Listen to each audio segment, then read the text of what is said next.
अस्सलाम वालेकुम। इस वीडियो में हम सूरह अन्नाज़ियात की आयत नंबर 25 से 27 है उसका तर्जुमा करेंगे और देखेंगे कि इसमें क्या अल्लाह ताला, ये कंटिन्यूशन है उन पिछली आयत की जो कि इसी सूरत में हज़रत मूसा और फ़िरौन के बारे में। फ़अख़ज़हुल्लाहु, फ़ा फिर, अब देखें हुज्जत पूरी हो गई तो उसके बाद अल्लाह ताला ने जो भी एक्शन लिया उसका ज़िक्र है इन आयत में, इन तीन आयत में। फ़ा का मतलब फिर या पस, लिहाजा,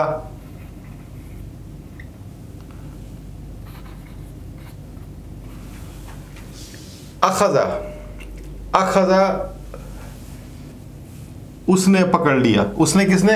अल्लाह ने, क्योंकि आगे फिर अल्लाह आ रहा है। फ़अख़ज़हु पकड़ लिया। ये अखज़ कहते हैं पकड़ने को। जैसे माखूज़, ये ख्याल माखूज़ है, यानी कि ये ख्याल हमने कहीं से पकड़ा है। फ़अख़ज़हुल्लाहु, हु उसको, अल्लाह ने, फिर पकड़ लिया उसको अल्लाह ने। नकाल, ये नकाल जो है ये इस तरह है जैसे एक लफ्ज़ है निकल, नून काफ लाम, नून के नीचे ज़ेर, काफ डंडे वाला और काफ जो है ये निकल। ये जो उर्दू में लफ्ज़ इस्तेमाल होता है नकेल, मेरा ख्याल है कि ये इसी लफ्ज़ से निकला है, क्योंकि निकल का मतलब है वो जंजीर जो कि मुजरिम के पाँव में डाली जाती है और उसको, उससे दोनों पाँव बांध दिए जाते हैं ताकि मुजरिम ज़्यादा लंबा कदम ना उठा सके, कैदी जो होता है। और घोड़े के पाँव में जो रस्सी बांधी जाती है कि घोड़ा भाग ना सके, उसके एक अगले पाँव में और एक पिछले पाँव में रस्सी बांध दी जाती है, थोड़ी लूज़ छोड़कर, कि उसके पाँव में फंसे भी ना और वो लंबा कदम भी ना उठा सके, वो चलने फिरने में मुश्किल हो। तो निकल एक ऐसी रस्सी को या एक ऐसी जंजीर को कहते हैं कि जिसको पहनाकर किसी को तकलीफ़ दी जाए और उस तकलीफ़ की वजह से उसके साथ साथ उसको पाबंद भी किया जाए। और निकाल का मतलब जो है, इस लफ्ज़ निकाल का मतलब जो है वो एक मिसाली सज़ा भी कहते हैं। एक ऐसी सज़ा जिसको मिसाल बनाकर किसी को बढ़ने से रोका जाए। मसलन अगर माशरे में चोरियां बढ़ रही हैं तो हुकूमत किसी चोर को पकड़े और उसको सज़ा दे और अखबारों में और टीवी पर उसको दिखाए कि हमने इसको ये सज़ा दी, तो उससे क्या होगा कि वो एक मिसाली सज़ा हो जाएगी। सज़ा तो सबको मिलती है लेकिन वो एक मिसाली सज़ा हो जाएगी। तो मिसाली सज़ा तो दी अल्लाह, फिर पकड़ लिया उसको अल्लाह ने नकाल अल-आखिर, मिसाली सज़ा में, मिसाली सज़ा में, एक ऐसी सज़ा में जो कि बहुत ही मिसाली सज़ा थी जिसको रहती दुनिया तक लोग याद करेंगे। अल-आखिरतो, अब यहाँ पर जो तर्जमे आपको मिलेंगे वो मिलेंगे आखिरा यानी आखिरत, मरने के बाद की जो ज़िंदगी, क़यामत से पहले और मरने के बाद। वल ऊला, ऊला का मतलब पहली, पहली तो ये हो गई और आखिरत इसके बाद की। तो इसका तर्जुमा ये आपको मिलेगा कि दुनिया और आखिरत में उसको एक मिसाली सज़ा के अंदर अल्लाह ताला ने पकड़ लिया। इसको थोड़ा सा डिस्कस भी करेंगे बाद में। अल आखिरत, तो आखिरत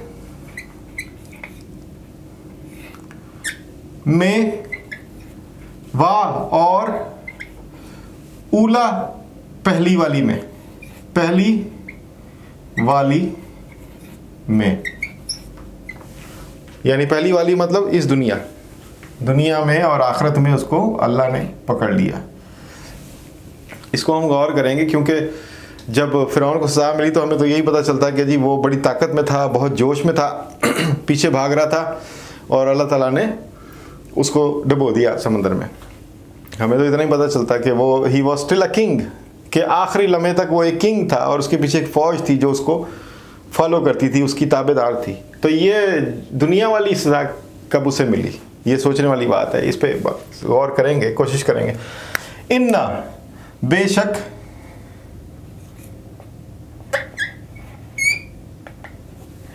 फ़ी ज़ालिका, फ़ी का मतलब अंदर, ज़ालिका इस, या ये, यानी ये जो वाक़या है इसके अंदर ला इबरतन, ला ये जो लाजमन वाला है, लाजिमन इबरत है।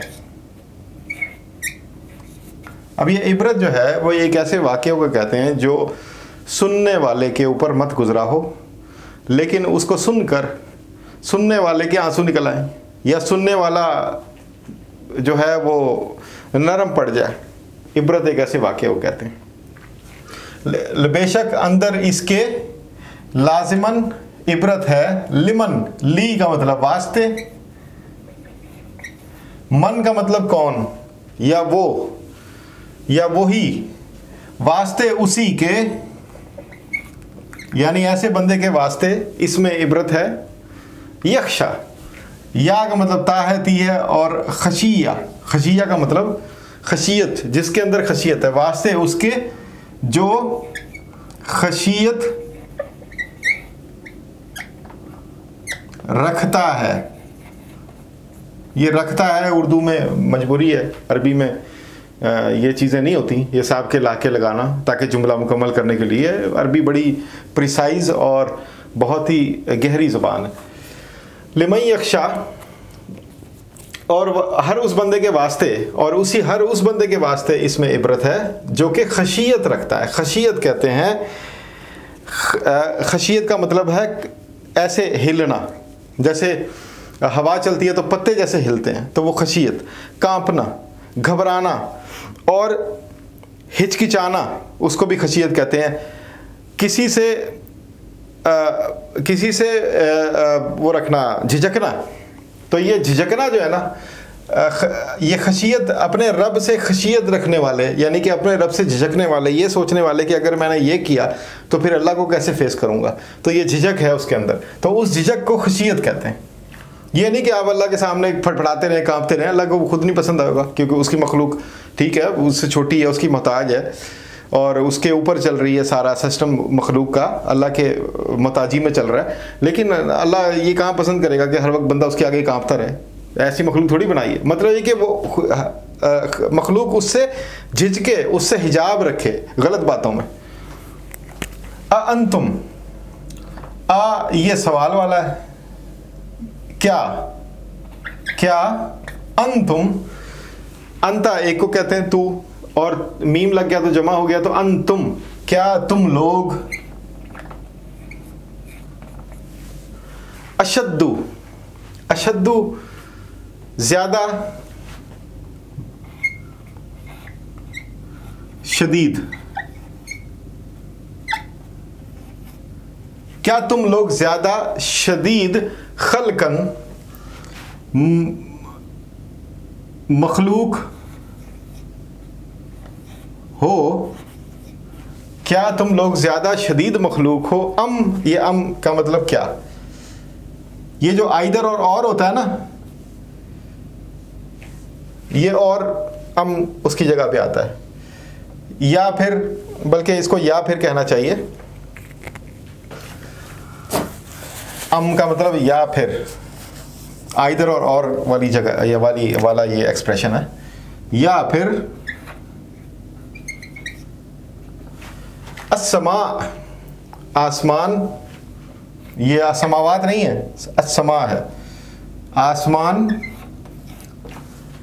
अब यहां पर कौमा, ये कुरान का स्टाइल है कौमा बनाने के लिए। आसमा बना है, बना, बनाया या तामीर किया।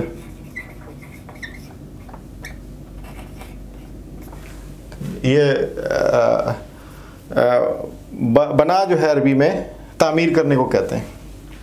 ये जो इमारत होती है इसको बिनाया भी कहते हैं।